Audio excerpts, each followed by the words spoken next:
ურთიერთობა ქრისტიანობასთან ეს არის გზა, რომელიც ახსენებს ადამიანს, რომ ის მარადიულ სამყაროსთან არის კავშირში.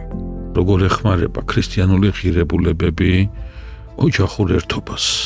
პლატონის მითი ყველაზე კარგად ხსნის, რომ სქესობრივ სიყვარულს შენი მეორე ნახევრის ზებნაში ხარ იმისთვის, რომ გამთლიანდე. ბედნიერ ქორწინებაში მყოფი მშობლების შვილები უფრო ბედნიერ ქორწინებას იმეორებენ. ბავშვის აღზრდა ოჯახში.